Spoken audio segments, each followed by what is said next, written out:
인류의 행복을 위하여 수고한 많은 사람들은 대부분 가난, 고난을 장애로 여기지 않고 딛고 일어서는 발판으로 생각을 했다고 합니다. 한 예로 증기 기관차를 발명한 영국의 조지 스티븐슨의 부친은 석탄을 캐는 강부였습니다. 당시 광부는 3D 업종이었습니다. 스티븐슨은 가난으로 인하여 정규 학교를 다니지 못하고 주병 야독을 했습니다. 스티븐슨이 자기의 이름을 겨우 쓸 수 있을 때가 19살이었다고 합니다. 그런 그가 1814년 7월 25일 이날은 그에게 기념비적인 날인데 자신이 만든 세계 최초의 증기 기관차의 시운전이 마침내 성공한 역사적인 날이었기 때문입니다. 미국의 31대 후보 대통령도 고아 출신이었고 남북전쟁을 승리로 이끈 링컨 대통령도 책 하나 살 수 없는 가난한 집안의 출신이었습니다.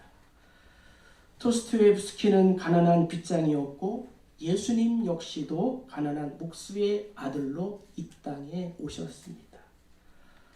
저들에게 가난이 없었다면, 가난을 극복하려는 의지가 없었다면, 시간의 고귀함도 알지 못했다면 그날의 영광도 다른 사람의 차지가 되었을 것입니다. 그래서 가난은 고난은 위인을 만드는 것입니다. 오늘 본문에 나오는 한 여인의 삶의 위기, 그녀는 한계 상황에 놓였습니다. 그것은 엘리사가 운영하는 선지 학교에 다니는 선지생도 신학생인 남편이 아내와 두 아이를 남겨두고 죽었습니다. 남성 중심이었던 고대 이스라엘 사회에서 여인이 홀로 된다는 것은 사회적인 약자의 신분에 속하게 되는 것을 의미합니다. 그것도 많은 빚을 남기고 죽었습니다. 따라서 채권자가 여인의 두 아들을 종으로 삼고자 합니다. 남편의 죽음으로 인하여 서러움과 고독 속에 있는데 자녀까지 빼앗길 상황에 놓이게 된 것입니다. 그런 여인이 어떻게 불행이 행복으로, 가난이 부여로, 고난이 축복으로 바뀌는 놀라운 삶을 살게 되었는지 오늘 성경은 그 비결을 우리에게 가르쳐 주고 있습니다. 오늘 말씀을 통하여 새해 내 인생의 광야에서 길을 내시고 또 사막에서 강을 내시는 하나님을 만나는 축복이 있기를 간절히 소망합니다. 자, 먼저 우리 1절을 읽겠습니다. 선지자의 제자들의 아내 중에 한 여인이 엘리사에게 부르짖어 이르되 당신의 종 나의 남편이 이미 죽었는데 당신의 종이 여호와를 경외한 줄은 당신이 아시는 바니이다. 이제 빚준 사람이 와서 나의 두 아이를 데려라 그의 종을 삼고자 하나이다 하니. 아멘. 오늘 성경은 우리에게 말씀하시기를 고난 중에 하나님께 나와 부르짖어 기도해야 된다라고 말씀하고 있습니다. 에레미야는 고백합니다. 너는 내게 부르짖으라 내가 내게 응답하겠고 내가 알지 못하는 크고 은밀한 일을 내게 보이리라. 출애굽기에도는요 여호와께서 이르시되 내가 애굽에 있는 내 백성의 고통을 분명히 보고 그들이 그들의 감독자로 말미암아 부르짖음을 듣고 그 근심을 알았다라고 하나님 말씀하고 계십니다. 성경에 부르짖다라는 이 뜻은 천둥처럼 소리내다. 올 한 해 우리가 기도할 때에 천둥처럼 소리내어 부르짖기를 주의 이름으로 축복합니다. 약자들이 주로 절망의 상황에서 그들의 통치자나 하나님께 간절히 탄원하여 부르짖는 것을 묘사할 때 이 단어를 사용했다는 것입니다. 성도는 이해 못할 고난과 역경을 만났을 때에 성경은 하나님께 나와 부르짖어라고 말씀하고 있습니다. 율법에 의하면 채무자가 빚을 갚지 못할 경우 채권자는 채무자 본인 또는 그 자녀를 6년 동안 종으로 삼을 수가 있었습니다. 따라서 이 여인에게는 가혹한 일이었지만 법적으로는 정당한 것이었습니다. 성도인 우리도 하나님 중심, 교회 중심, 말씀 중심의 생활을 해도 때때로 고난을 당할 경우가 있습니다. 왜 나만 겪는 고난이냐고 슬퍼하며 애통할 때가 있습니다. 그때 내가 할 수 있는 것은 여인처럼 하나님께 나오는 것입니다. 내가 할 수 있는 것은 오직 감사와 기도라는 것을 오늘 성경은 우리에게 말씀해 주고 있는 것입니다. 욥이 결코 범죄에서 고난을 받은 것은 아니었습니다. 성경은 욥의 신앙의 인격을 이렇게 소개하고 있습니다. 그 사람은 온전하고 정직하여 하나님을 경외하며 악에서 떠난 자더라. 욥은 아브라함과 동시대를 살았던 인물이었습니다. 오늘 성경은 욥에 대하여 온전하다, 옛날 성경 버전은 순전하다라고 기록하고 있습니다. 이 뜻은 완전하다, 온전한 인격, 즉 도덕적 자질이 훌륭하다는 거예요. 그리고 변화되지 않고 본 바탕 그대로 고스란히 보존되어 있는 것. 그러니까 하나님에 대하여 일편단심, 이것을 성경은 온전이라고 표현하고 있는 것입니다. 두 번째는 정직했습니다. 바르고 곧은 것으로 거짓이 없다는 거예요. 휘어지지 않은 것, 일직선을 이룬다라는 뜻이 바로 이 정직이었습니다. 그러니까 이 욥은 믿음의 조상들인 노아와 아브라함과 이 야곱과 요셉과 같이 하나님 뜻에 합당한 삶을 살기 위하여 힘쓴 사람들의 인품과 똑같았다는 거예요. 욥의 인품의 이 강직함을 표현한 말이 이 정직인데, 그가 생활 속에서 바르고 또 정의를 실천하는 사람이었다라는 것을 우리에게 보여주고 있습니다. 그리고 마지막으로는 경외, 하나님을 받들어 섬기면서 크게 두려워하는 것. 그러니까 하나님과의 수직적인 관계에 있어서도 높이 평가를 받을 수 있는 이 덕성을 지니고 있었다는 거예요. 하나님과의 수직적인 이 관계, 인간과의 수평적인 이러한 관계에 있어서 모두 흠을 찾아보기 어려울 정도로 영성과 인성과 지성과 덕성을 지닌 자로 악에서 떠난 믿음의 사람이었다라고 성경은 말씀하고 있습니다. 이러한 고난의 상황에서 여인은 자포자기하고 때로는 하나님을 원망했을 것입니다. 그러나 용기를 내서 자신의 문제를 하나님 앞에 나와서 토설하고 기도했다는 것입니다. 당시 교장 선생님인 엘리사에게 나와서 부르짖었습니다. 이 말은 곧 하나님을 찾았다는 그러한 의미입니다.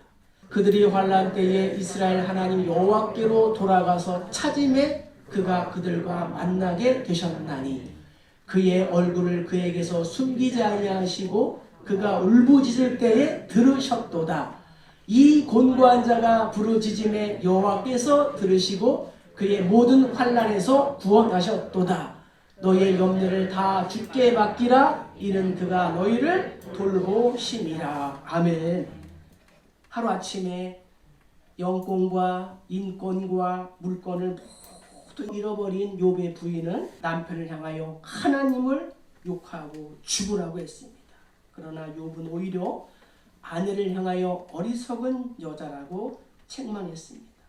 우리가 하나님께 복을 받았은즉 재앙도 받지 아니하겠느냐 하며 욥은 범죄하지 않았다라고 성경은 말씀하고 있습니다. 하나님의 인도하심을 구했다는 것입니다. 본문을 통하여 내가 한계의 상황을 극복할 수 있는 가장 좋은 방법은 무엇입니까? 하나님께 나아가는 것이다 라고 말씀하고 있습니다. 내가 하나님께 항복하면 하나님은 내가 항복하고 모든 것을 포기할 때에 개입하신다는 것입니다. 어떠한 가수가 노래했습니다. 내 손에 잡은 것이 너무 많아서 내 손이 아프고 등에 짊어진 삶의 무게가 온 몸을 아프게 한다고요. 예수님이 말씀하셨습니다. 수고하고 무거운 짐진 자들아 다 내게로 오라 내가 너희를 쉬게 하리라. 인생길 험하고 마음 지쳐 살아갈 용기 없어질 때에 나 홀로 앉아서 탄식하지 말고 예수님 앞에 나오는 저와 여러분 되기를 주의 이름으로 간절히 축복합니다. 전능하신 하나님 앞에 나오는 거예요. 그래서 우리가 일단 교회에 나오는 것은 참 잘한 것입니다. 그것은 하나님을 향하여 내가 한 발자국 나온 것이기 때문입니다. 오늘 나의 고단하고 또 아픈 문제를 놓고 기도할 때에 하나님께서 하늘의 문을 열어주는 그러한 기적이 있기를 주의 이름으로 간절히 축복합니다. 자, 두 번째 우리 2절을 한번 읽겠습니다.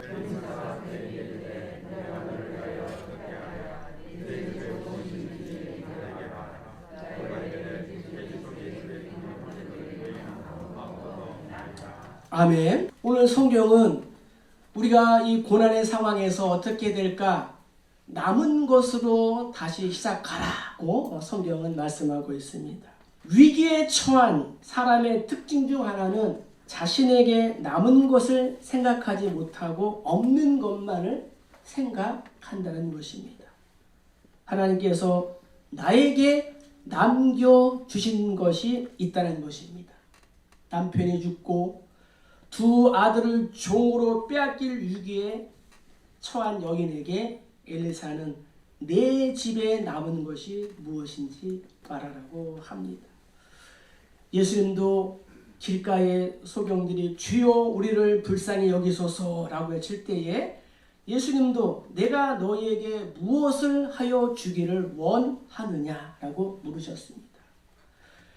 여인의 모습에서 우리는 기도에 대한 매우 소중한 교훈을 발견할 수가 있습니다. 그것은 내가 이 여인처럼 나의 무능력함을 먼저 고백하고 나의 삶의 형편과 나에게 필요한 것을 구체적으로 고하며 전심으로 기도해야 된다는 것입니다.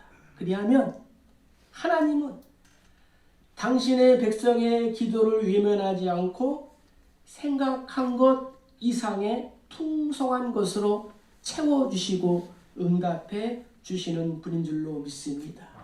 그래서 바울은 이렇게 고백합니다.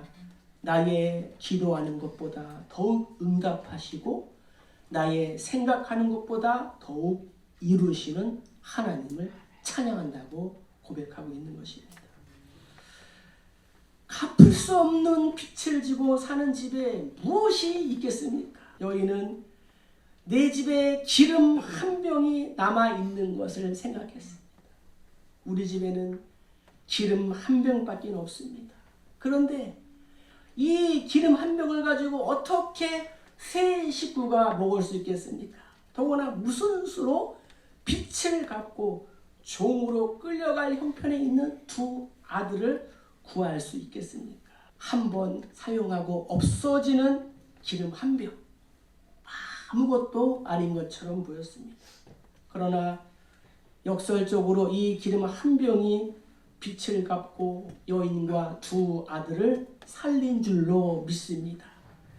하나님은 위기에서 축복으로 옮기실 때에 우리 손에 있는 것을 사용하신다는 거예요.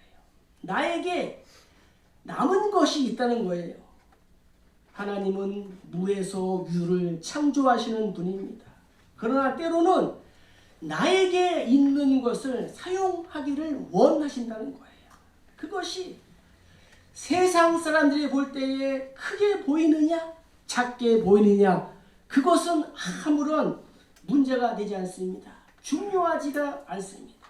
바로 앞에선 80세가 된 노인 모세가 가지고 있었던 것은 양치는 지팡이 하나였습니다. 그러나 하나님은 말씀하십니다. 너는 이 지팡이를 가지고 이것으로 이적을 행할지니라.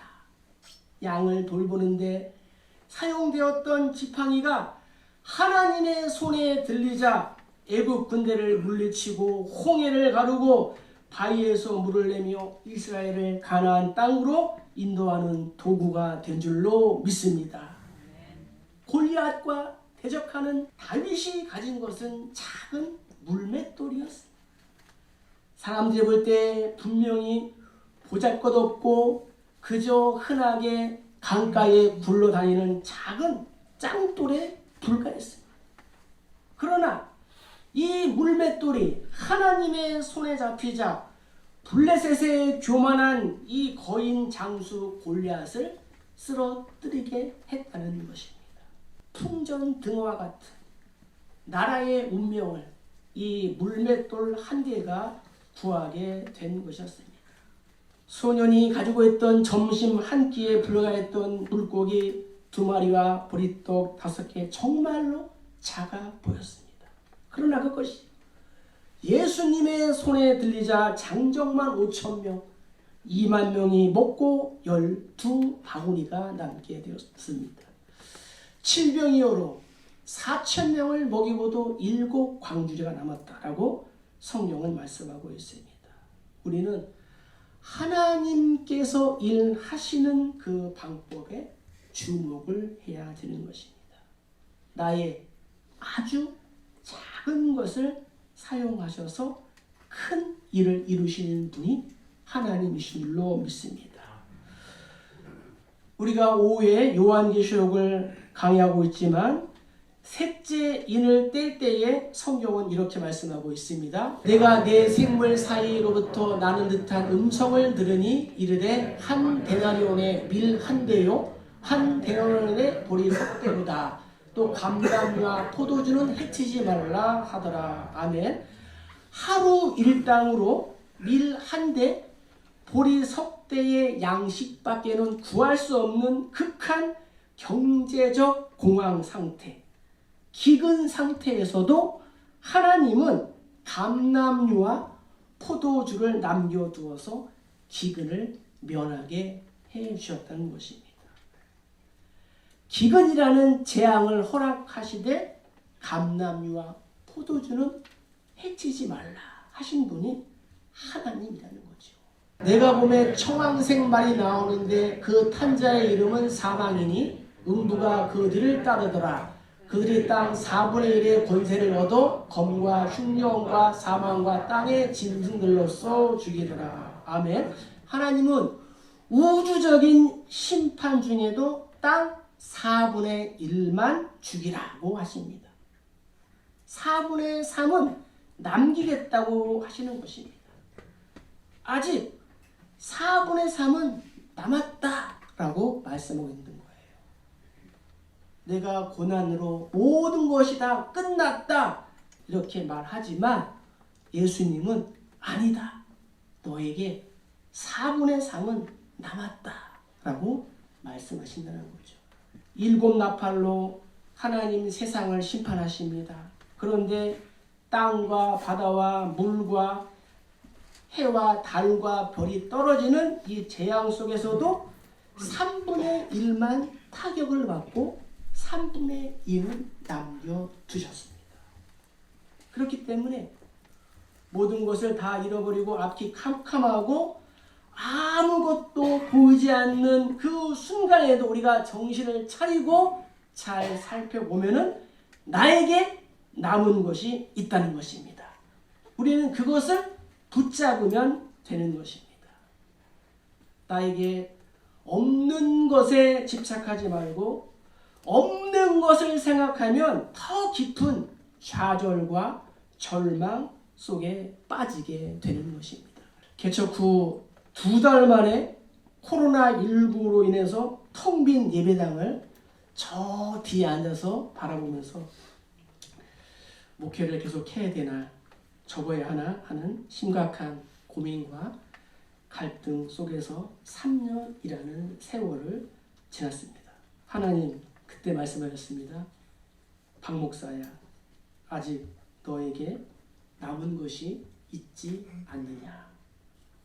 네, 아직 신에게는 12척의 배가 있습니다.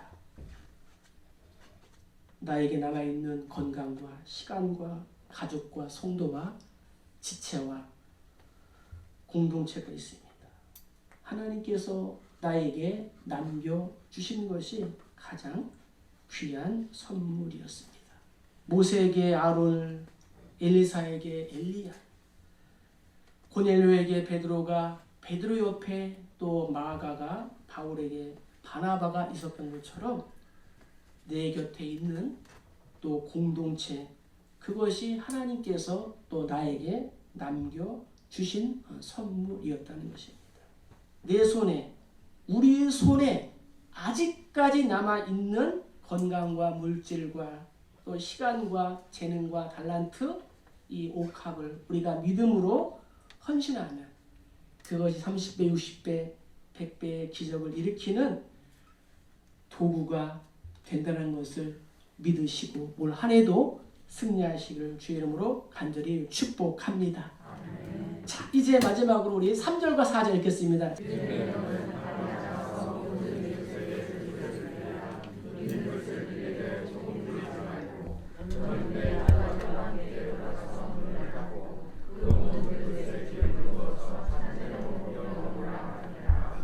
아멘. 순종과 이제 믿음으로 반응을 해야 된다는 거죠. 엘리사는 여인에게 온 동네로 다 가서 빈 그릇을 모두 빌려오라 이렇게 말했습니다.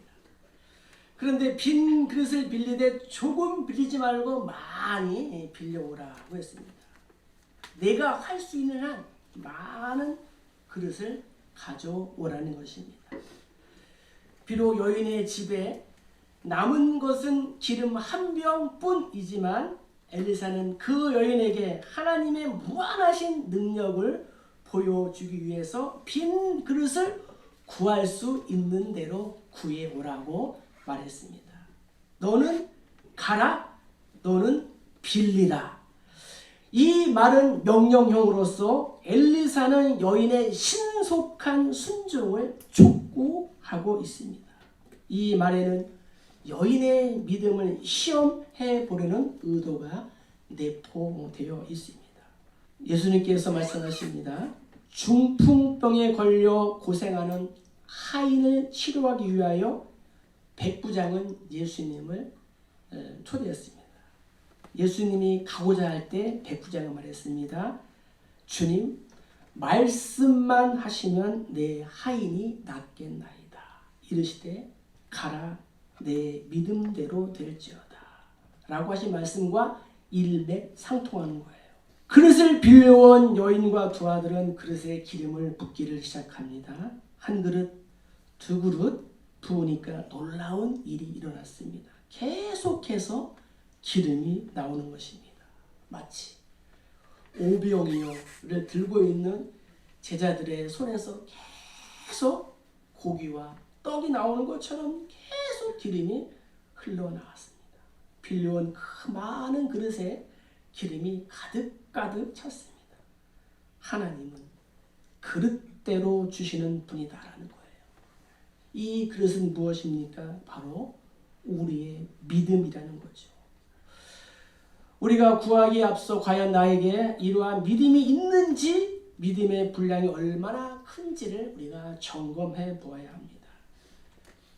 야곱이 12아들을 축복할 때에 이렇게 했습니다. 이들은 이스라엘의 12지파라. 이와 같이 그들의 아버지가 그들에게 말하고 그들에게 축복하였으니 곧 그들 각 사람의 분량대로 축복하였더라. 아멘. 야곱이 12아들을 그들의 믿음의 분량대로 축복했다는 거죠. 본문에 나타난 하나님 역시도 그릇대로 축복하시는 하나님이다라는 것을 우리가 알 수 있습니다. 여인이 말합니다. 그릇을 더 가져오라. 다른 그릇은 없습니다. 아들의 말이 마치자마자 6절에 기름이 곧 그쳤더라 말씀하고 있습니다. 기름이 더 이상 나오지 않았지만 여인의 가족이 현재와 미래에 쓰기에 충분한 기름이었다는 거죠. 하나님은 우리의 필요를 정확히 아시고 공급하시는 분이신 줄로 믿습니다.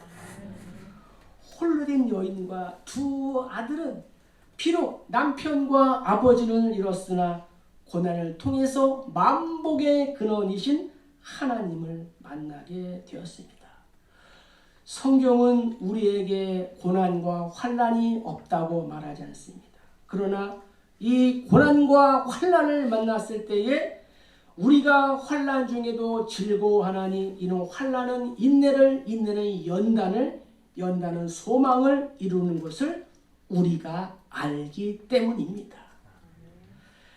자, 7절부터 중요한 말씀이 나옵니다. 기름을 팔아.